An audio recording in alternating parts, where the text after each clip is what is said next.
Stefano Gorno, quasi 50 anni. Sono stato giovane in un'epoca in cui le cose erano tranquilli, era tutto molto easy. C'erano le tragedie, però dopo la tragedia c'era un periodo di pausa, si stava tranquilli. Oggi invece il mondo cambia molto velocemente e c'è questa roba che le tragedie si accavallano e noi non ci stiamo più dentro. Quelli della mia generazione impazziscono perché da un giorno all'altro è arrivato un virus. E che cazzo, come un virus? Sì, solo che non è un virus normale, è una pandemia. E che cazzo, vabbè, ce ne faremo una ragione. Sì, però intanto c'è anche un lockdown, dobbiamo stare tutti chiusi in casa, mascherine. E che cazzo, vabbè, dai, ce ne faremo una ragione. Stanno morendo i vecchi pure. E che cazzo, vabbè. Sì, ma i vecchi sono sempre morti. Sì, ma ne muoiono di più. E che cazzo, vabbè. Dai, sta finendo. Ah, meno male. Però è arrivata la guerra in Ucraina. E che cazzo, però adesso basta. No, però ce ne faremo una ragione. No, però c'è un'altra cosa, stiamo diventando tutti poveri. No, cazzo, quello no. Poveri è un problema perché, nel frattempo è sparita la classe media, con questa guerra siamo diventati tutti più poveri. Il grano è aumentato, il gas è aumentato. A fine inverno mi è arrivata la bolletta del gas, l'ho guardata, ho chiamato la compagnia e gli ho detto: scusate, ci deve essere un errore, io non ho acquistato un altoforno. Non tornano le cifre, proprio non può funzionare questa roba. Shakira oggi canterebbe: cambiaste un metro cubo di gas per un Rolex, perché è diventata una roba ingestibile. Non riusciamo più a starci dentro, il borghese piccolo piccolo è diventato un morto di fame grande grande e siamo noi che stiamo morendo di fame. In tutto ciò però i giovani sono tranquilli perché a questa cosa non pensano, hanno altri problemi, hanno la FOMO, fear of missing out. La paura di non esserci, di non essere presenti quando succede qualcosa, la dipendenza da contatto, che per me è una roba strana, perché io sono cresciuto in un'epoca, negli anni '80 io telefonavo da casa a un mio amico, a casa sua, gli dicevo ci vediamo fuori, ai parchetti, a Bollate, e forse ci vedevamo. Se non ci vedevamo, potevano passare dei mesi, poteva essere morto, ma uno non se ne preoccupava più di tanto, la gente moriva. C'era l'HIV, c'era l'eroina, morivamo, e quindi eravamo molto più tranquilli. Oggi, cazzo, se non sai tutto subito vai in ACIO, le spunte blu. Io ho saputo che è morto Ratzinger qualche secondo dopo le suore di Castel Sant'Angelo e loro probabilmente l'hanno saputo da Wikipedia. Io me le immagino, tra l'altro me le immagino tedesche. Josef non respira più, controlla polso? Sì, non respira. No, aspetta, Wikipedia ancora non dice. Ora sì, ora è morto. Perché siamo in questo mondo folle e in questo mondo folle intanto il pianeta sta andando a puttane perché abbiamo il problema dell'ambiente, abbiamo questa fatica e io sono terrorizzato. Ho scoperto qualche tempo fa che ci sono diverse specie che si stanno estinguendo, ma in particolare il rinoceronte si sta estinguendo. Non so se lo sapete, del rinoceronte nero sono rimasti nel mondo 14 esemplari.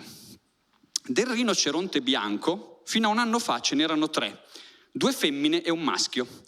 Pochi mesi fa è morto il maschio. Voi immaginate le femmine di rinoceronte che no, cazzo no.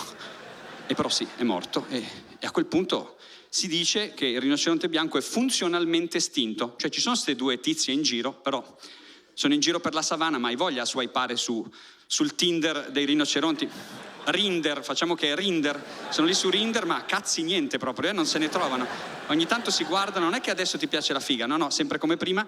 Però anche se fosse, comunque non possiamo riprodurci. E intanto, nell'angolo della savana, i 14 rinoceronti neri che le guardano. Yo, bitch, qualcuno ha bisogno di qualcosa?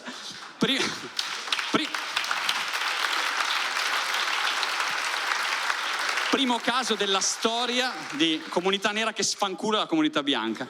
E intanto le 2 femmine di rinoceronte che, ma sì dai, si dice che abbiano il ritmo nel sangue, proviamo.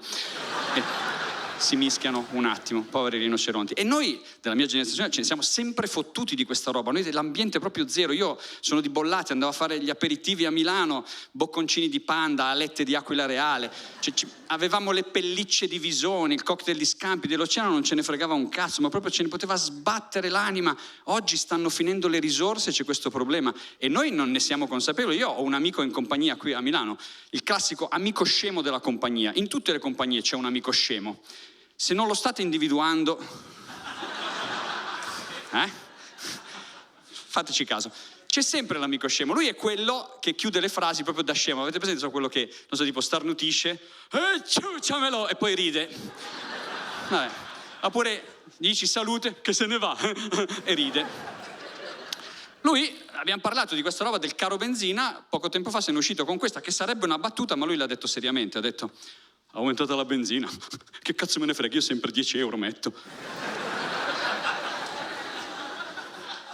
Quelli che stanno pensando che c'è una logica in questa frase sono l'amico scemo, sappiatelo, perché vedo qualcuno che fa, però ci sta, non ci avevo mai pensato, se metto 10 euro.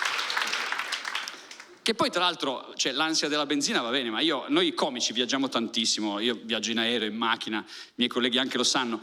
Il vero problema non è la benzina per noi, è quando non ce la fai più, devi fermare in autogrill. Autogrill. Ormai, non so se avete, cioè, le cassiere dell'autogrill sono una via di mezzo fra una prostituta e una slot machine. Tu non puoi più andare a prendere un caffè. Tu arrivi e dici, vorrei un caffè. Ma non lo vuoi anche un gratta e vinci? Cioè, che sono a San Vincent. Cioè, no, volevo solo un caffè. Ma lo vuoi un 100% arabica a sole 7 euro? Minchia, no, ma sta al caffè normale. Se gli aggiungiamo la spremuta 15 euro? No. 30 la bocca, 50 la rustichella? Ma che cazzo? È un puttantour l'autogrill ormai.